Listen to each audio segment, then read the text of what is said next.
Alright, let me ask you something. Have you or someone you know ever been using a forklift and had this happen? I'm willing to bet that about 11% of you just said yes. You 11%ers also probably already understand how dangerous a forklift can be. But for those of you in the 89%, welcome to a video about safety. My name is Garniel, and what you might not know about me is that I was once a member of Noble Team, an elite unit of Spartans who were, quite frankly, used and abused by the UNSC. But before all that, I was a safety manager in a soup factory for a long time. The things I saw on the battlefield of Bolognese dwarf the destruction I witnessed even on Reach, and the depths of sadness achieved mirror that of leaving a comrade behind on a Covenant Corvette that's rigged to explode. Anyways, in my time on Reach, I've noticed that safety seems to be a high priority, especially in the visual aspect. Signage is plentiful, barricades are well placed, demarcation tape is everywhere, and there's plenty of cover for a firefight. However, I have discovered a few violations so immense that it would get Master Chief court-martialed. Infractions so dangerous that it's almost like the Covenant did us all a favor just glassing the planet and writing an accident report for it. But before we get into all those incredible oversights, we'll start with a lot of positive stuff. And as an aside, this was my first time playing through Reach. I owned it when I was a teenager, but I never played through the campaign. It just didn't grab me back then, but it certainly did this time around. And I'm almost glad I got to experience it for the first time as an adult. What a somber, beautiful, and succinct story to occur within the Halo universe. I loved this game. I'm sure most of you watching this have probably played it, but if you haven't, man, it's worth a shot. It's a little nascent in its gameplay and execution, but the nature and spirit and through line of this game, whew, whether for better or worse, they don't make games like this anymore. And hey, if you noticed anything in the game that I didn't, feel free to blast it down in the comments. I'd love to hear your thoughts. I read every single one of them, so it won't be missed. Alright, let's get into it. And don't forget to like and subscribe. Okay, let's start by talking about liquid storage. Barrels. Everybody knows what a barrel is. They're one of humanity's oldest inventions. I'm pretty sure they even predate the humble wheel. Video games are rife with barrels, and in most video games, they tend to bungle up the details on these things. Here on Reach, they've done excellent work on their barrels, especially for transport and storage purposes. They're clearly labeled, letting us know what's inside of them, which is a requirement. They're situated on a pallet and elevated off the ground, which is also a requirement. This keeps them from corrosion or damage, and protects them from pathogens that harbor on the floor like listeria or, God forbid, the flood, and also ensures that if it begins to leak from the bottom, it can be discovered early and fixed properly. It also allows you to move them more easily. And, in addition to all those great details, they're also cleverly ratchet strapped and sandwiched with a pallet on top. This provides a lot of stability, although I'm not crazy about having the corner of a pallet right at eye level. Somebody's gonna walk into this and take their eye out. Maybe get some soft corners on them, or just ratchet strap the barrels to the bottom pallet from now on, bud. The sandwich is a great concept, but I can see it causing more harm than good. Other than that, I love this.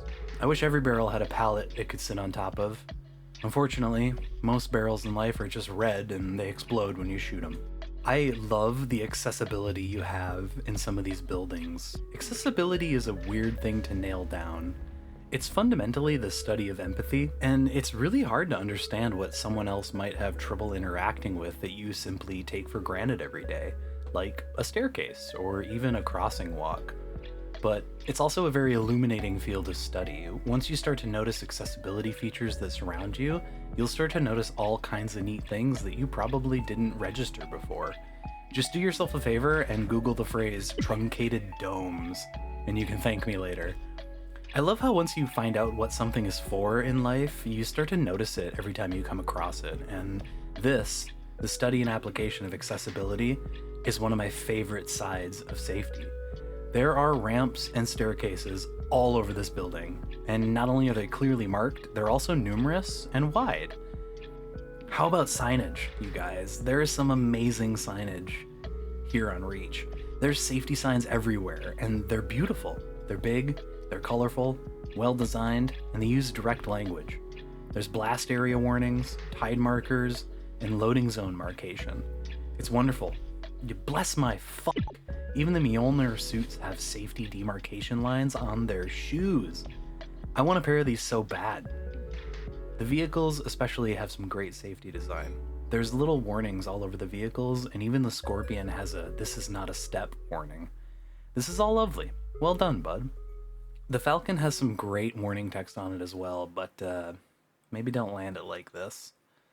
But alright, let's talk about the Falcon a little more in depth, because I got some problems with this thing. There's a couple things that safety-wise, it's lacking. I'm not convinced there are enough aviation lights on this thing to start off with, and what lights it does have aren't very visible. I'm glad it's got the red and green lights on opposite sides, but I don't think they should be reflected on the tail.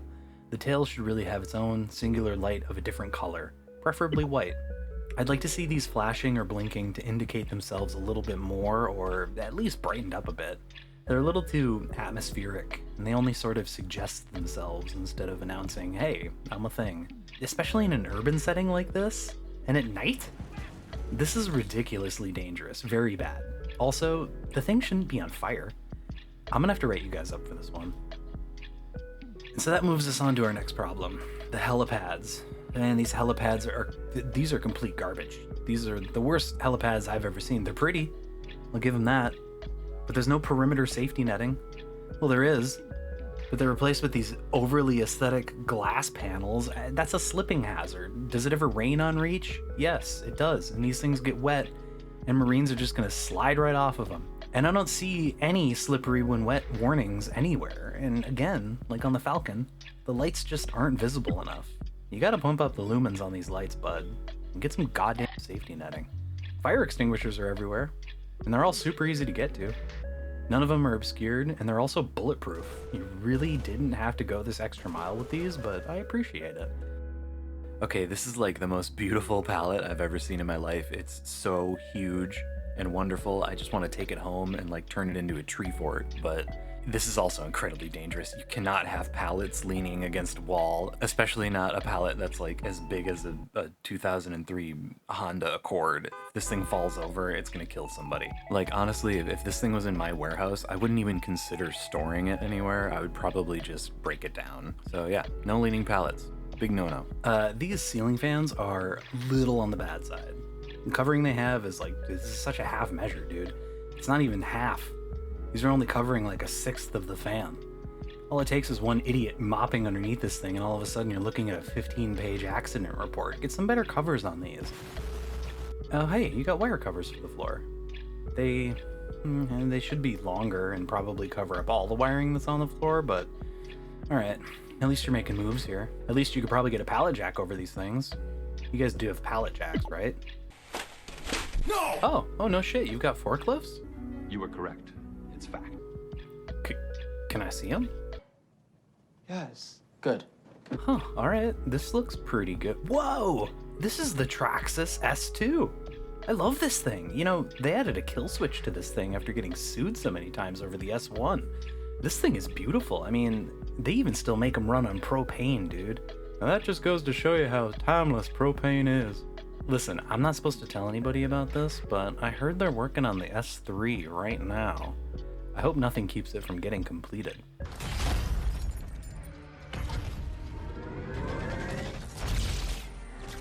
Okay, sorry. I got a little sidetracked, but I'll be real with you, buddy. It's not parked in the best spot.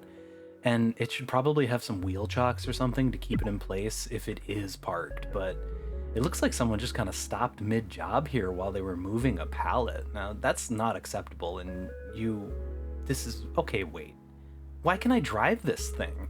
My forklift cert expired in 2532, and you didn't even ask me about it either. Are you just letting anybody drive these things?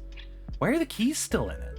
And where am I even supposed to drive this thing? I don't see any lane markers on the ground anywhere. Dude, lane markers need to be a thing. Do you want people getting crushed by this thing? Have you ever seen 50,000 pounds of mechanical beauty encounter 200 pounds of man flesh? It's a bloodbath, every time. And the forks on this thing don't even go up and down. When's the last time this thing got serviced? Do you even have a repair log for this thing? Your employees need to let you know when something is broken. Are they being punished for speaking out? Because that's what I'm being led to believe. I'm gonna have to interview one of your forklift operators after this. And hold on, this thing is a backup alarm and no horn? The mongoose have horns. What, did you run out of budget?